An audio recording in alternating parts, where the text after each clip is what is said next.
नमस्कार दोस्तों, हमारे YouTube चैनल पर एक बार फिर आपका स्वागत है। मध्य प्रदेश शिक्षा विभाग से एक और बड़ी अपडेट निकलकर सामने आ रही है। जैसा कि आप यहां पर देख रहे हैं, डीपीआई के आदेश ने शिक्षकों की उड़ाई नींद। डीपीआई विभाग से शिक्षकों को बड़ा झटका। इसको लेकर विभाग की तरफ से आदेश जारी हो चुका है।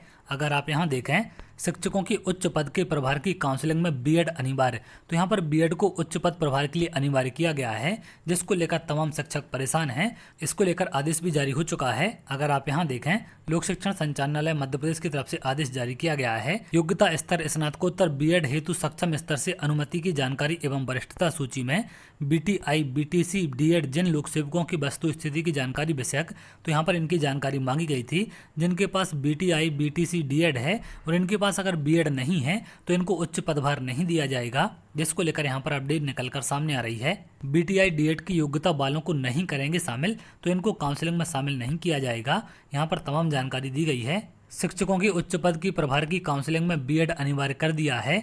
बीटीआई डीएड योग्यता रखने वाले शिक्षकों को काउंसलिंग में शामिल नहीं किया जाएगा। काउंसलिंग 29 जुलाई से शुरू होगी। इस संबंध में संचालक लोक शिक्षण के द्विवेदी ने आदेश जारी कर दिए हैं। तो आदेश इस संबंध में आपका जारी हो चुका है। स्कूल शिक्षा विभाग में माध्यमिक शिक्षक से उच्च माध्यमिक शिक्षक की काउंसलिंग संभागवार 29 जुलाई से शुरू की जा रही है।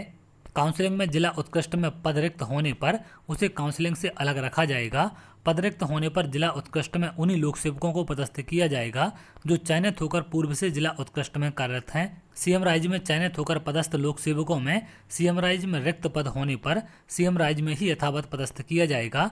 डाइट सीटीई आईएएसई के लोक सेवकों को सहमति की दशा में उसी स्थल में रिक्त पद होने पर प्राथमिकता दी जाएगी, लेकिन एमएड अथवा एमए एजुकेशन होने पर ही उच्च पद प्रभार दिया जाएगा।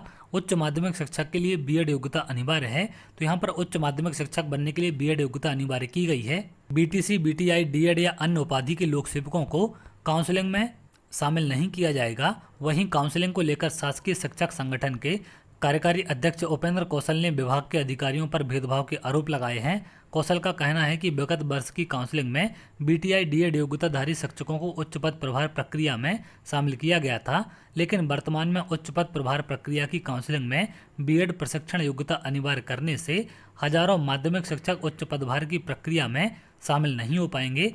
बिना गजट नोटिफिकेशन जारी किए काउंसलिंग नियमों में संशोधन करना शिक्षक संवर्ग के साथ अन्याय है। संगठन ने मांग की है कि विगत वर्ष की भांति वर्तमान उच्च पद प्रभार की प्रक्रिया की काउंसलिंग आयोजित की जाए, अन्यथा काउंसलिंग की विसंगतियों को लेकर कोर्ट प्रकरण लगेंगे, जिससे शिक्षा विभाग की उच्च पद प्रभार की प्रक्रिया विवादित होकर ठंडे बस्ते में चली जाएगी।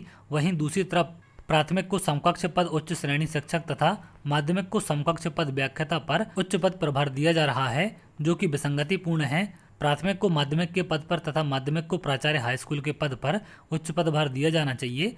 तो यहाँ पर शिक्षकों के द्वारा मांग की जा रही है कि जैसे पहले काउंसलिंग की गई है उसी प्रकार से इस बार भी काउंसलिंग होनी चाहिए, क्योंकि हजारों ऐसे शिक्षक हैं जिनके पास बीएड नहीं है, तो वो लोग इस काउंसलिंग में शामिल नहीं हो पाएंगे।